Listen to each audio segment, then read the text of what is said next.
If you're struggling to progress in Neverwinter, it's usually not your gear. It's your Astral Diamond strategy. Most players don't earn Astral Diamonds efficiently, or they spend it incorrectly once they have it. Today I'm going to fix both. First, I'll show you the best ways to earn Astral Diamonds consistently, and then I will show you exactly how to spend them so you don't fall behind. For the first part of this video, we'll be breaking down the best ways to acquire Astral Diamonds.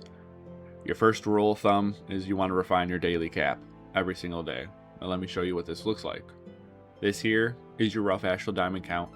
You will go to the refine button and it shows you how much more you can refine before you hit your cap. And just like that, this simple process creates your Astral Diamonds that you'll end up using for all your important purchases. Every day, you can refine up to 100,000 diamonds. If you log off without refining, you're essentially wasting your income. Even if you only play for 30 minutes, refine before you log off, or else you are slowing your account down. Even on short play sessions, hit your cap. Consistency will always beat grinding bursts. Now let's talk about random queues. Random queues are still one of the most reliable sources of rough Astral Diamonds. There are 4 different ones for you to do: trials, dungeons, advanced dungeons, and skirmishes. Now with skirmishes are short, fast 5-player encounters. They're usually in one arena, a few waves of enemies, and a boss at the end. They're quicker and more forgiving than dungeons, and great for newer or returning players getting comfortable again. Now another one of those random queues you can join are the dungeons. And dungeons are 5-player group instances built around mechanics and boss fights. You'll queue with a tank, a healer, and 3 DPS, and fight your way through to a final boss. Teamwork starts to matter more here, especially positioning and role balance. Now advanced dungeons takes it up a notch. This is where difficulty really ramps up. Enemies hit harder, mechanics punish mistakes, and gear checks become more noticeable. You can't just brute force these. Your build and stat balance start to matter a lot more. Now the last random queue that you can do are called trials. Trials are 10-player endgame encounters that require real coordination. These are the big content of the game. Unlike dungeons, you just can't run in and spam damage. Mechanics matter heavily. If one person fails in a trial, the entire group feels it. Now doing all of these random queues matter. They can get you up to your 100,000 rough Astral Diamond cap every single day. They're efficient, they're consistent, and they reward you for participating in content you should already be running. Don't skip them. If you're a healer, tank, or support role, queue times are even better. Use that advantage. And this is exactly why how you spend your Astral Diamonds matters. If you invest correctly, you move smoothly up this ladder. If you spend emotionally or randomly, you hit a wall. The goal isn't to rush to trials. The goal is to build the foundation that gets you there consistently. Weekly quests and high-value, repeatable content adds up fast. Don't ignore weekly bonuses. A lot of players leave thousands of Astral Diamonds on the table simply because they don't track resets. And some of those weekly campaign quests you can be doing revolve around the Underdark, Sharendar, Dreadring, Tyranny of Dragons, Icewind Dale. Completing the full set each week can net you about 30 to 40,000 Astral Diamonds every. Now let's talk about the auction house, because this is where I see more Astral Diamonds wasted than anywhere else. The auction house can either accelerate your progression or completely drain your resources, and the difference usually comes down to patience. Here's the mistake most new and returning players make. They decide they need something, and they buy the first one they see. Let's say you're looking for a companion, you search it, you see one listed for a high price, and because you don't know the normal market range, you assume that's what it costs. But the auction house fluctuates constantly. Prices move depending on events, updates, player activity, and supply drops. What looks normal today might be overpriced tomorrow. Also, a listing can only last for a maximum of 5 days, which means that there's a good chance that the price will change by then. So here's the rule I follow, and I recommend you follow it too. Never buy immediately unless you understand the average value of the item. Click between listings. Before purchasing anything expensive, search it multiple times over a day or two. Check how many are listed. Look at the price gaps. See if someone undercuts the market. If there are only 1 or 2 listed at a high price, that's not market value. That's scarcity pricing. And scarcity pricing is where impatient players lose Astral Diamonds. The auction house rewards patience. If you wait, you almost always find a better deal. Now, there's another side to this. Some players try to flip items for profit. Buy low, sell high. This can work, but only if you understand demand cycles. If you don't understand why something is cheap, you shouldn't assume it's a deal. Sometimes items are cheap because they're about to become irrelevant, or because supply is about to increase. So unless you're actively studying the market, treat flipping as an advanced strategy, not your primary income source. Your Astral Diamond growth should come from consistent earnings first.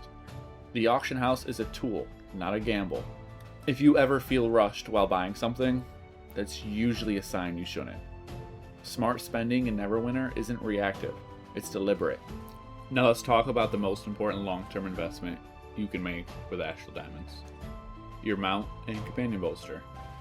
If you take nothing else from this video, understand this. Bolster is permanent account power. Gear gets replaced, meta shifts, builds change, bolster does not disappear. Your bolster percentage directly increases the effectiveness of your active mount and companion stats. That means every stat bonus, every combat power, every summoned companion benefit scales higher as your bolster increases. And here's why this matters. Let's say two players are running the exact same companion, same rank, same setup. The player with higher bolster will get more value from it. That's passive power.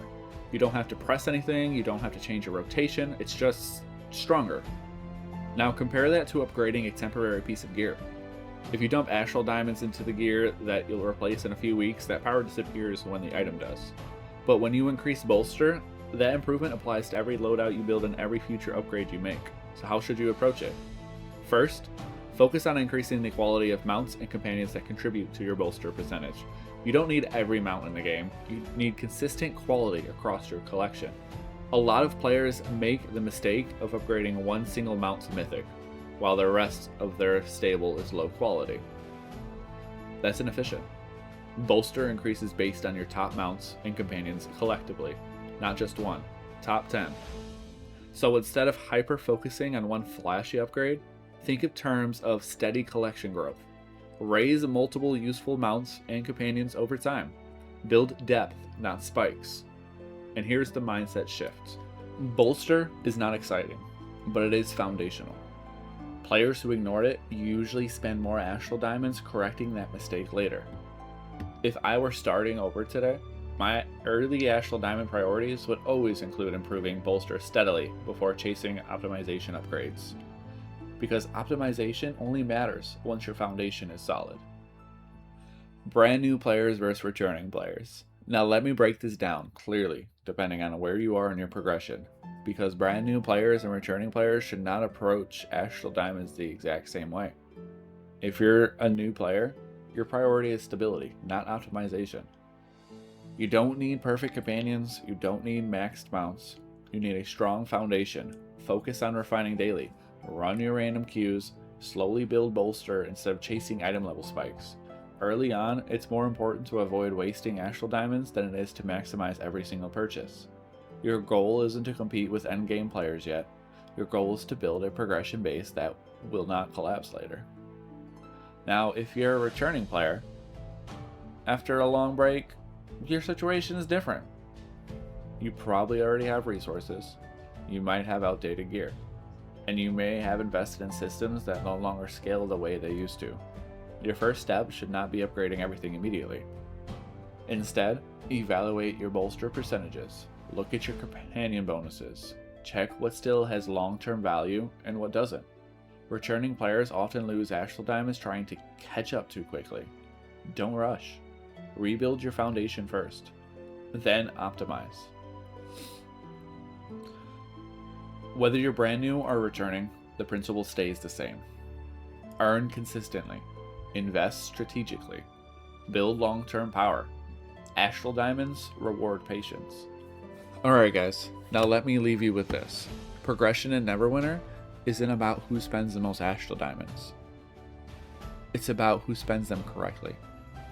So earn consistently, refine daily, build your foundation before chasing optimization. Don't rush upgrades, don't panic buy, don't emotionally spend. Build your account power first, then refine your build.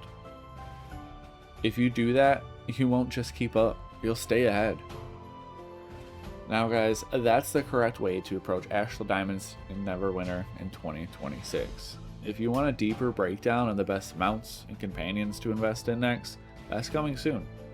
If this helps you build a smarter progression plan, make sure you're subscribed. My name is Cesros, and I'll keep the path clear.